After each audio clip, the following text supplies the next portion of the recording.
Sagittarius, I'm in a weird mood, so I'm just going to get that out there. But you're Sagittarian, so you're not going to mind so much. So I'm glad it's your reading that I'm doing now. This is for you if you are Saggy, Sun, Moon, Rising, Venus, cross-watching, whatever. Just happened to stop by, looking for a video on how to poach an egg, and suddenly this woman is reading your cards. Oof. Okay, I'm going to take a couple of overall energy cards. We're going to look at love life. We're going to look at channeled messages, anything that comes in that you need to know about. Okay, there'll be an extended reading. That is an extended love reading. It is always the first link in the description box if this reading resonates. Right. How weird. She has come up for different signs in different decks for each reading I've done. The Queen of Wands, which of course, great for you being a Saggy because she's kind of your namesake. This is you on a good day, full of snap, crackle and pop and a little bit of vim. Okay, I feel like this is you and not somebody else. Other signs that I've had, I felt like it was somebody else kind of in their environment, but for you, I'm feeling that that is you. Five of Wands also has come up for every single sign in different decks. This is about crossed wires, cross communications, tiffs, little disagreements. It's not for deep, soul arguments or, we can never be together again. It's not like a big thing. The Five of Wands, it's usually training or play fighting in these cards. But there's a sense of a bit of kind of something, a bit of entanglement of something. So when you get it with the Queen of Wands, it's a sign that you're standing tall and proud. You're standing your ground.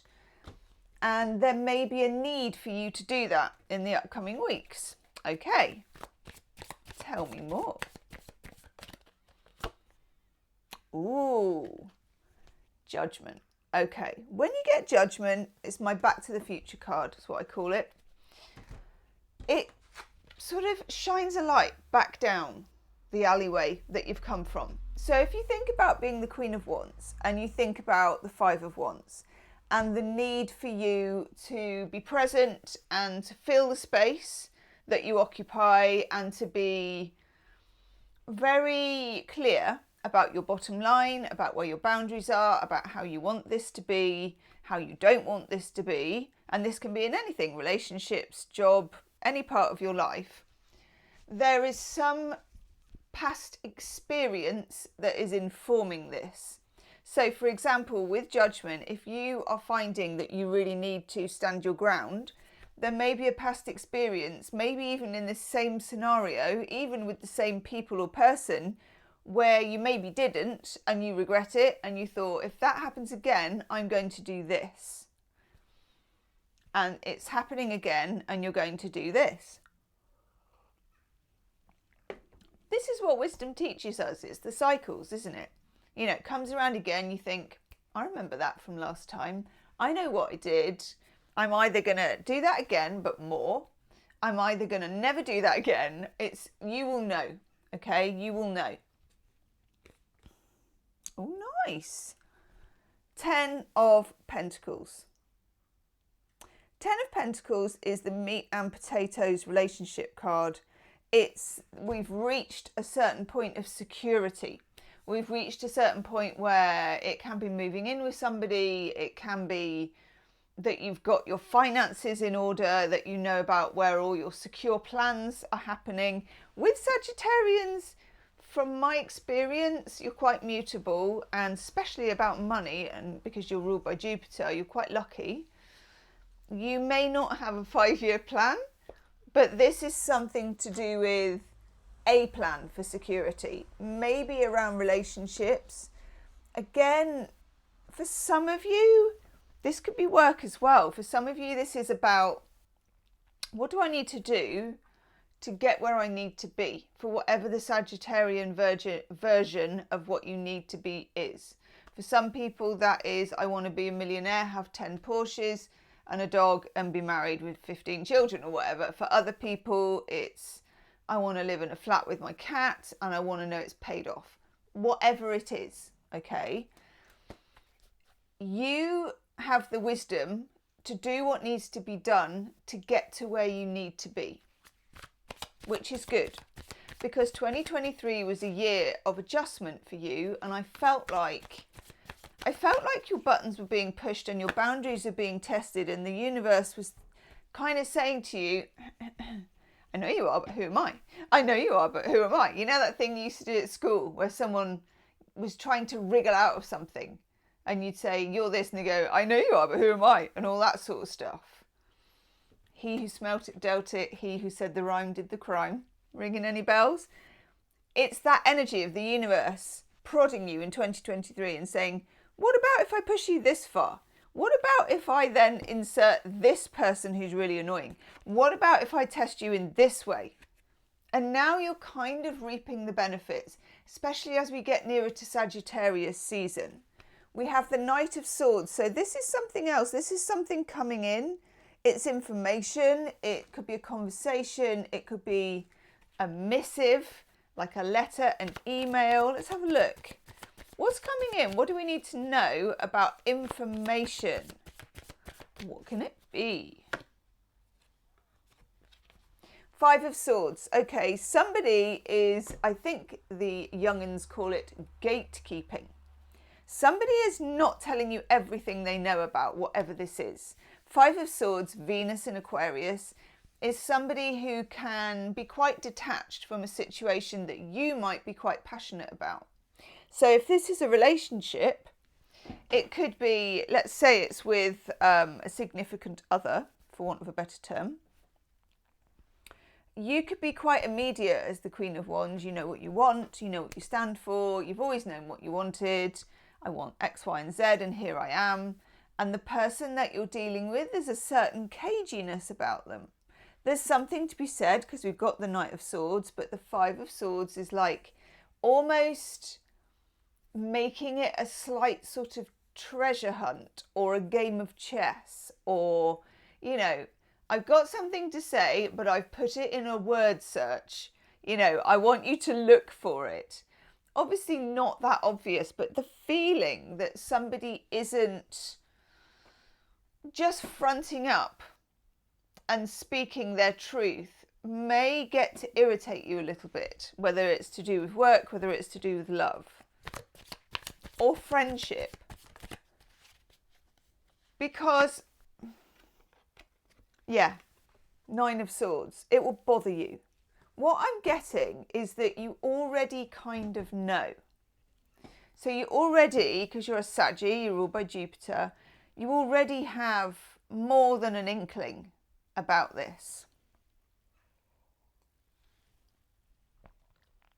But it's important for you, and it's also a balancing factor for you to hear it from the other person.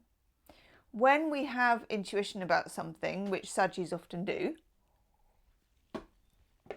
that's good, and we sort of know that we have it, but we kind of need confirmation from people that we trust, because otherwise it feels weird. You know, it just feels unbalanced.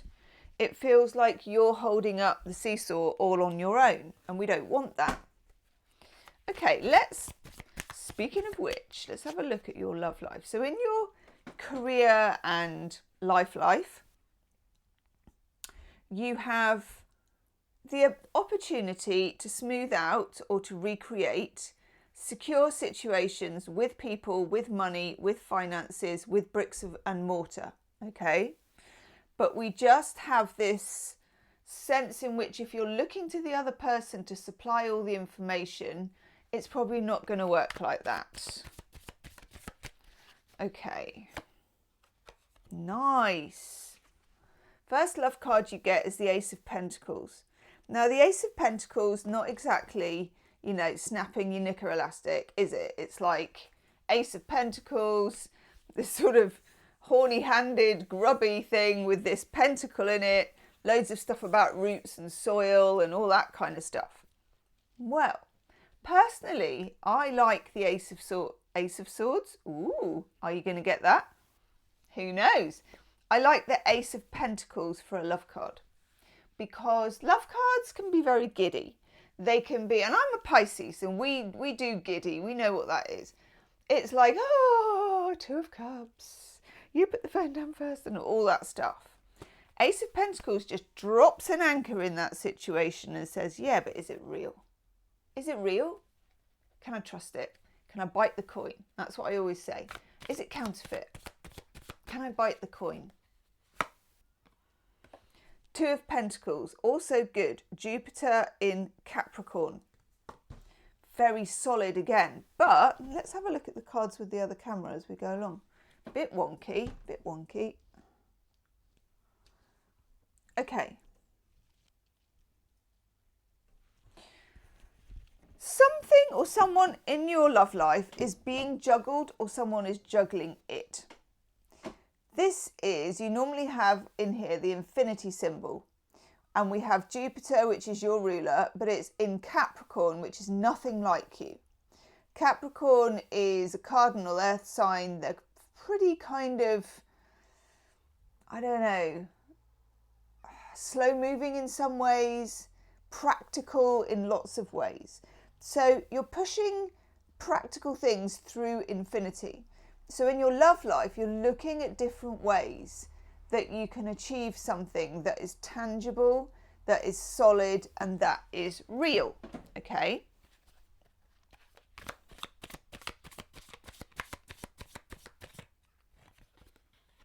Nice.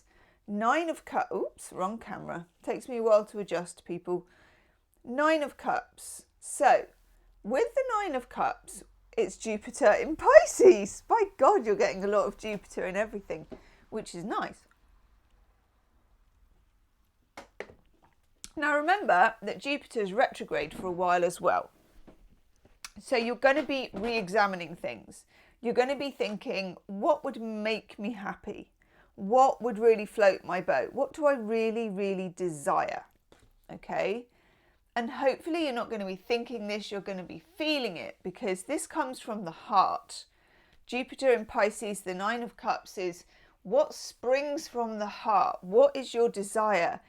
Either in this relationship or in any relationship. What do you actually want, Saggy? Are you clear on it, Queen of Wands? Does it make the grade? Will it hold up? You're going to be putting things to a bit of a test here. I'm sort of seeing the Justice card. Oof, nice. And you get the Empress. Okay, very nice indeed. So you're in your divine feminine energy. We've got Venus because it's the Empress. We've got Jupiter as well for the 9 of Cups and the 2 of Pentacles. When you're in Empress mode, you're kind of in a High Priestessy mode. You're also very much in touch with your feminine. So you're in touch with the dark feminine and the light feminine, which is a lot of fun. Make sure that in thinking what you're after or what you need or the things that you're looking for or desire, the things that you're feeling, make sure they're coming from an absolute 360 of who you are as a person. How does your divine feminine work? Are you honouring your divine feminine? Are you keeping an eye on the moon cycles? Are you doing whatever it is you need to do to actually feel empowered from the inside out? Not as an external, but as something that's actually particular to you. Now, the Empress and Venus rules love and money, okay? Both of which are going to be a hot topic for you this month. That card has come up for everybody as well, 10 of Wands. Everybody is jettisoning any cargo that they don't want to take forward with them. And I'm here for it. I like this a lot. This is fun. It feels like someone just saying, F that, I'm not doing this, and just dropping the bundle. Whatever, baggage you have accumulated, you probably want to just check it into a locker and throw away the key and never go back for it. Just take another card for that. Yeah, 10 of Swords. Nice, 2 10s together. Okay, this is big catharsis here. When you get the 10 of Swords with the 10 of Pentacles together, it's a big deal. So there's something here about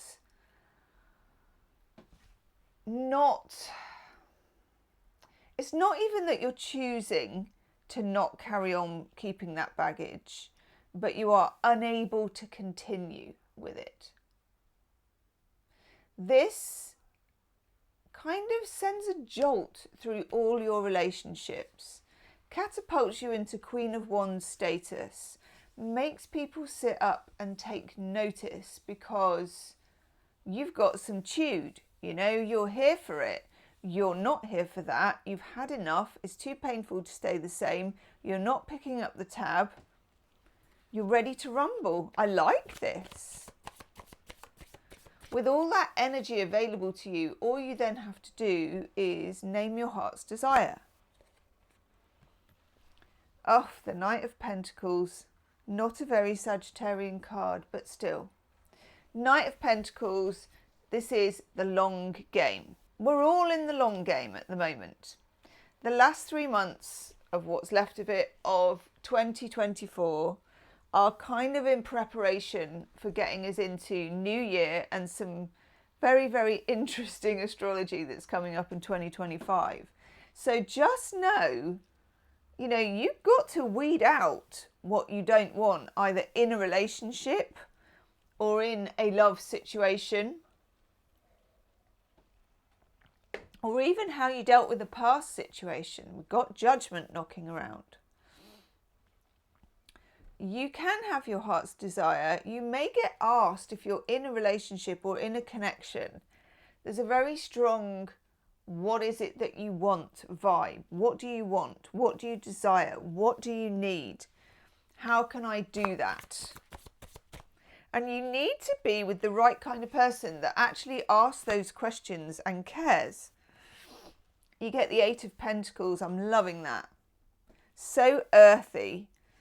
Sun in Virgo, the 8 of Pentacles. But also, if you're thinking about a particular connection or relationship or your next relationship, it's going to be something that is not sort of chemistry driven, but more, I understand this, somebody puts into this practice. There's a lot here about being intentional, about being thoughtful, about being kind, and about building something up gradually. Ace of Swords, there it is. Okay. You will also get some more information, some more insight. You don't have it yet. Somebody may say something to you, you might read something, you might find out something. But either way, there's a bit of an epiphany going on here. And the epiphany, together with the 8 of Pentacles, is a kind of epiphany that says, I need to put X amount of work in to make this grow. And also, Saggy, you don't need to push the rock up the hill with this relationship. You just need to concentrate getting very clear on what it is that you want and don't want and expressing that. Nice. And Queen of Pentacles, it doesn't get more, I call her the Queen of Velvet Waiting. It just doesn't get more, it being in tune, being the Empress, being comfortable, feeling as if you know where you are and why you're, I suppose, waiting. I don't mean waiting in a sort of sweaty, you know, checking your phone every 5 seconds. But why you're doing it the long way, why you're playing the long game. I'm going to take a couple of love oracle cards for you now. In the extended reading, I'm going to take another deck and I'm going to do you a relationship reading that relates to this. I'm going to take cards for your person. I'm going to ask what's going on behind the scenes, how do they feel, and what is the best way forward, okay? So if you want that, it is, as ever, first link in the description box. Okay, you get settling. That's very important. It's what we're talking about. It's what we're talking about not doing. Queen of Wands does not settle for anything less than what she feels she deserves. Nice. falling fast. So the feels are there. Doesn't mean that you have to accelerate things, but just know that the feels are strong in this one, okay? And you don't want to settle for anything less. And then trust. Guard your heart. Not everyone will deserve your trust. That's what we're going to look at in the extended as well, okay? Who is this person? And we'll also clarify those cards. Woof. Saggy, leave me a comment. Let me know how it resonates. And I will see you on the other side. Namaste.